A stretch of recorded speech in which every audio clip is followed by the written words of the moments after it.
Yeah.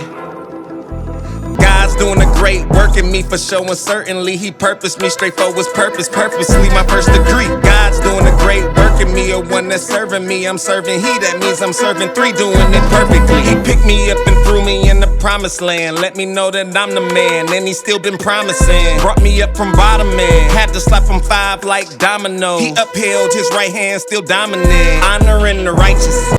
Yo, it's your big bro, Mr Israelite, coming to you live and direct, letting all the people know that Israel life. And I know it don't sound like Israel, but I just want to reassure you that this is real. Alright, so I'm picking back up for the second episode. I decided to go ahead and do it again of the wives of the fallen angels, what they did on earth after Noah's flood. What's crazy is, now that they say it like that, those things would have survived Noah's flood. They was already in the water. And this is why, alright, I don't want to confuse nobody, but this is why so much crazy stuff in the water. You see UFOs coming out the water, all this stuff, all this type of stuff. I personally don't believe in aliens, but y'all can do what y'all want to do. Believe what y'all want to believe. I believe in angels and demons. So, do with that as you want to. Most of this stuff is coming out the water, not out the sky. Believe it or not, it's a firmament up there. All right? So, I'm going to go ahead and pick back up. I left it off when they were talking about a bunch of names. And I went ahead and took the pleasure of just skipping all these demonic names for you guys to save your little virgin ears from these names. I should have played it so y'all won't name none of y'all kids that. Matter of fact, I don't want y'all to get no bright ideas. So, I'm going to go ahead and put the video up. I think it's up. All right, now, yeah, let's start back off, man. I ain't gonna waste y'all time too much. The fragmented essence of the ancient wives of the Watchers, scattered through the centuries as echoes of an ancestral sin. The parentage of the... By the way, if you didn't see the first video to this part 2, go back and check that out before you make it this far. I gave y'all some good knowledge that wasn't forbidden. Sirens also varies depending on the source. In Greek, some myths claim that the father of these creatures was Phorcys, who also begot other infamous monsters such as the Gorgons, including the dreaded Medusa.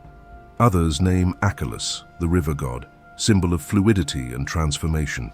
Their mothers, in turn, were said to be muses, such as Chick or Momin, nymphs like Stapi, or even the goddess Gaia herself, the living and conscious earth. Regardless of the genealogy, it is evident that the sirens were always of hybrid origin, born from the union of the divine and the natural, the wild and the spiritual, much like the Nephilim and their human mothers. It is possible, therefore, that the myths about mermaids are distorted or reinterpreted versions of the same archetypal story. The transgression of divine boundaries and the emergence of creatures that do not completely belong to either world. However, Germanic tradition presents a fascinating variation of this figure. The siren known as Lorelei, also spelled Lurey or Lurle. Unlike the Greek sirens, Lorelei was not always represented as a visible creature. In some versions, she was a woman betrayed by love, who, after her death, became a wandering spirit whose voice still echoes from the cliff that bears her name along the banks of the Rhine River. In others, she appears as a beautiful woman by the water's edge, combing her golden hair while singing songs that lead sailors to certain death. Much like the ancient wives of the fallen angels, Lorelei was a figure of supernatural beauty, but also of deep sorrow and longing. She symbolized the soul that loves intensely, and once betrayed, transforms that love into a curse. Some medieval Christian scholars interpreted her story as a metaphor for the seduction of sin. that which is pleasing to the eyes but deadly to the spirit. In Greek tradition, the domain of the Sirens was an island known as Anissa or Anoa, names nearly lost to time, but which designated the place where danger was hidden beneath the promise of pleasure. For Lorelei, the setting was a steep cliff veiled in mist, where the river narrows and the current intensifies, a true spiritual battlefield between the call from above and the depths of deception. Sirens, in all these traditions, are described as beings of almost unbearable beauty. Their hair, often golden, could also take on rare colors among humans: silver brown, fiery red, obsidian black, or even bluish and greenish hues associated with the world of spirits. Their physical appearance was shaped not by the laws of flesh, but by the mysteries of spirit. This echoes the ancient conception that these women were heirs of a lineage that had transgressed the boundaries set by God. Women transformed both inside and out, cursed with the gift of seduction and burdened with the weight of perdition. Descriptions of sirens over the centuries did not follow a single standardized form. On the contrary, they vary widely in both appearance and symbolism, reflecting the many cultural, spiritual, and religious contexts in which they were embedded. Some are portrayed as slender figures with ethereal beauty and fragile appearance, others as voluptuous and exuberant women whose bodies convey overwhelming sensuality. There are those who resemble ordinary human women with soft and delicate features, yet who hide behind their appearance a supernatural essence. I want to take this time to tell y'all, when you have these crazy dreams, sexual and seduction, it's a spirits called incubus and succubus. Look that up. I feel led to put you on to that game right there. You gotta come out of agreement with these things when it happens, because it's a seduction. They call them spirit spouses. And you gotta come out of agreement with that. You gotta bind, rebuke that.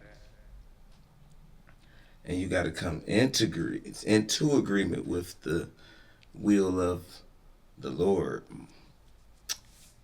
the Most High Elohim. You come into His will and you loose His blessings and His way and His covering over your life. Or else you can be subdued and seduced by this. The same way you can get seduced by the things of the world. You can get seduced by money, pleasure, drugs, fame,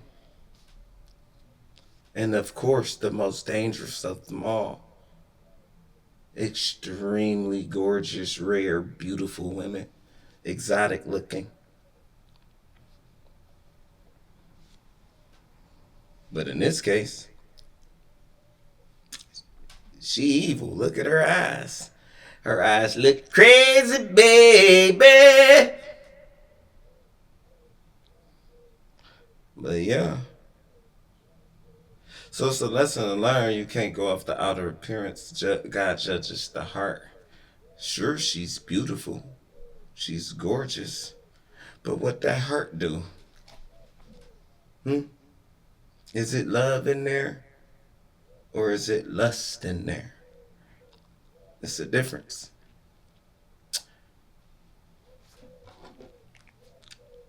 I'm going to show you the difference.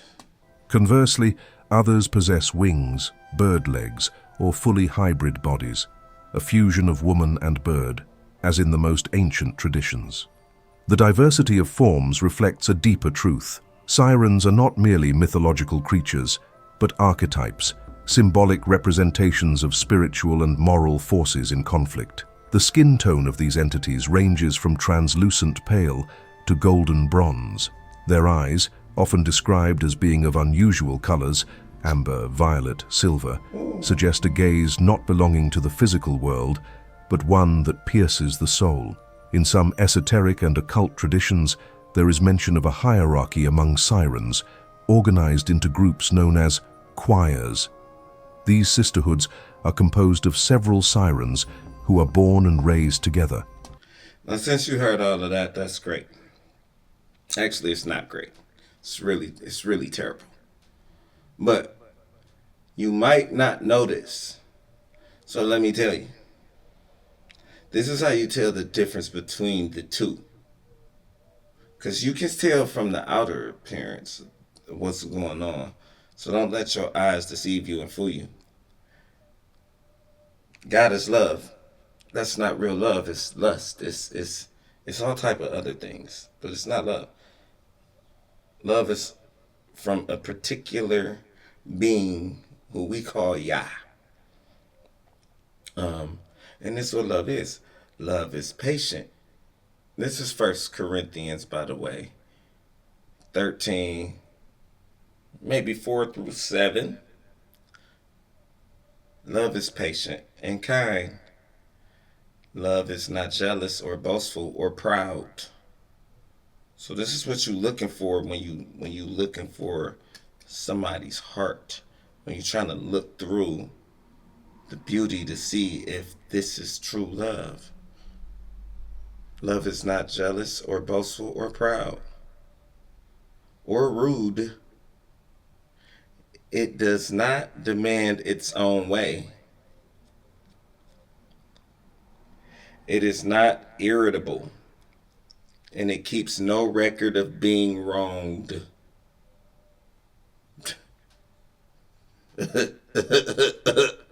You hear me? It does not rejoice about injustice, but rejoices whenever the truth wins out. Love never gives up, never loses faith, is always hopeful, and endures through every circumstance. That's 1 Corinthians 13, 4 through 7. That's how you tell the difference between this beautiful mermaid or a beautiful soul. A gift from God Himself. Love. Remaining united throughout their existence. The eldest sister, possessing the most powerful and captivating voice, generally becomes the natural leader of the group. Once a choir is formed, they never accept new members, nor are they required to join new groups should their own be dissolved. However, when a siren finds herself separated from her sisters, whether due to the death of choir members, an unpermitted pregnancy, exile, or her own impending death, tradition holds that she chooses isolation. She withdraws to a solitary island or distant rock, where she lives in seclusion, singing to the waves, carrying within herself the echo of a lost sisterhood. This behavior mirrors the fate of the wives of the fallen angels, cast away from their people, marked by an irreversible transformation, dwelling at the fringes of the known world. Interestingly, early Christian and medieval writers used the image of sirens as a symbolic device to portray the seduction of sin. Saint Jerome, translator of the Bible into Latin in the famous Vulgate version, used the term sirens when translating the Hebrew word tanim, which most likely referred to jackals, in 495 passages such as Isaiah 13:22 and Jeremiah 50:39. His intention was not to legitimize Greek mythology, but to reinterpret these beings as allegories of vanity, lust, and spiritual corruption. In the 2nd century, Clement of Alexandria, a prominent theologian of the early church, described the siren as a symbolic figure of the courtesan, a woman who captivates with her voice and beauty, but leads men to perdition. In the 4th century, St. Ambrose reinforced this view by declaring that sirens represented worldly temptations, those which draw man away from holiness and immerse him in the waters of sin. These theological interpretations culminated in the teachings of Isidore of Seville, 560 to 636 AD, one of the greatest encyclopedists of the Middle Ages, whose writings solidified the view of sirens as moral symbols. According to him, the myth of the sirens was not to be used to promote paganism. but rather as a catechetical tool to warn Christians against the dangers of disordered passions. According to classical Greek tradition, there were three main sirens, each gifted with a particular art. One sang, another played the flute, and the third, the lyre. They awaited sailors near their island, and, with their celestial melodies, lured men to shipwreck. They were often associated with prostitutes and libertine women who led men to economic and moral ruin. I know y'all heard about these things in like movies, right? Y'all seen these things in movies. Too many movies. The real stories of them come from actual written texts. This stuff ain't in the Bible. It came out the Bible, though. Out of the Bible. Hence, their songs were viewed as instruments. So, I put a disclaimer on it. This isn't in the 66 books that's in the King James. But it's like another 22 books that they pulled out.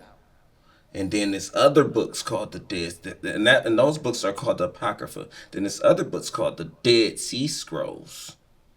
Those are a few books that's like, some of those hit or miss. But the Apocrypha was actually in the Bible. If you look up the Ethiopian Bible, which is the oldest Bible known to man, the one that hasn't been touched, it has the Apocrypha in it. You're welcome. Of destruction. They bore wings and claws, symbols of love that flies and wounds. They remained connected to the sea because, according to mythology, they were born from the waves that gave rise to the goddess Venus. This association between sirens and carnal pleasure was not seen merely as a mythological fantasy, but as a spiritual warning. In the texts of the Septuagint, the Greek translation of the Old Testament, Isaiah 13:21-22 and 34:14 link these beings to desolate places in the company of other fantastic creatures such as the centaur Onos. Both are subjects of reflection in the Physiologus, one of the most influential texts of Christian moral literature, which described natural creatures through a symbolic and theological lens. Throughout the Middle Ages, sirens continued to be depicted as birds in Latin versions of the Physiologus from the 6th century up to at least the 13th. However, during this period, something began to shift. The first visual representations of sirens with fishtails appeared, possibly due to the influence of maritime cultures or a fusion between the symbolism of water and lust. In the Bern version of the Physiologus circa 9th century, the siren is already shown as a fishwoman, even though the accompanying text still describes her as a bird. In 13th century English bestiaries, illustrations depict sirens swimming in the sea with scaly tails, even as the texts continue to claim they have wings and bird feet. This is the fusion of two worlds, aerial and aquatic, spiritual and sensual. In later medieval iconography, especially in the bestiaries of the so-called Second Family, the siren came to be depicted with a double tail, holding a mirror and a comb, symbols that to this day define her image.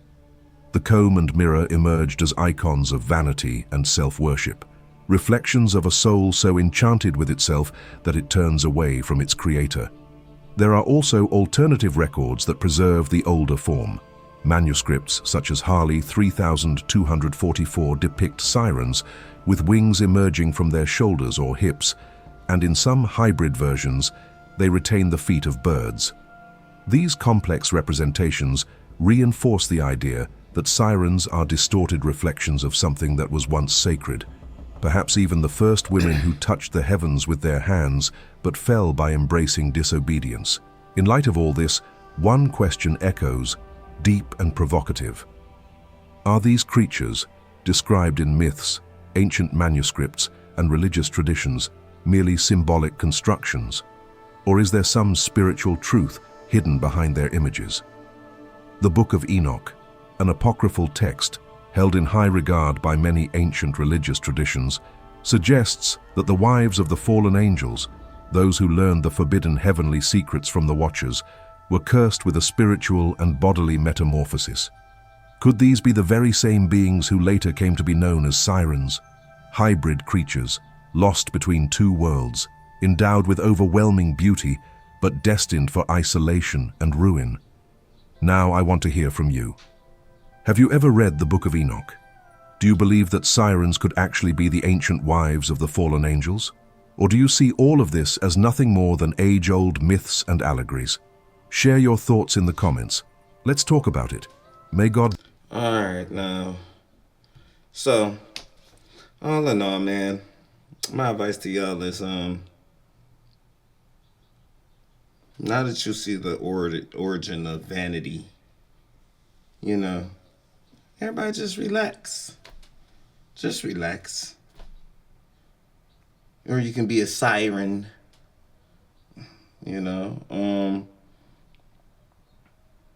yeah, it's a lot going on with,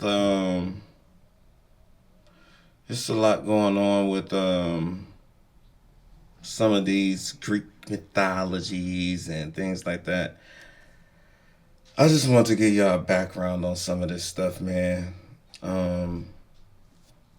It's a lot of stuff that's evil that you don't know is evil.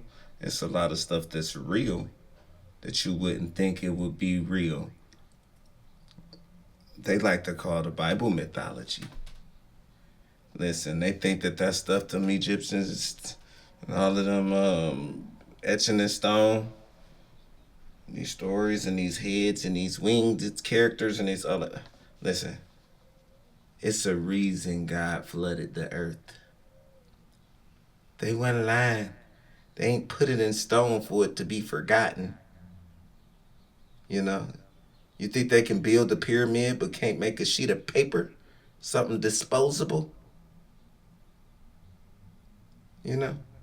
Clearly they wanted it to be there and be remembered. These things flying in the sky, these creatures under the sea, the Kraken. You understand? If you believe in the pterodactyl, believe in that thing you just saw. Believe in that. Because that was there too. I just was recently watching something that was you can look this up by description because it's a fact. It was something like a limestone or something. It cracked or something. It was a river that washed up, and it washed away a top layer of like a limestone, and under it was another layer of limestone. And they found like 10 foot, size 24 feet, feet, 24-foot feet. Yeah.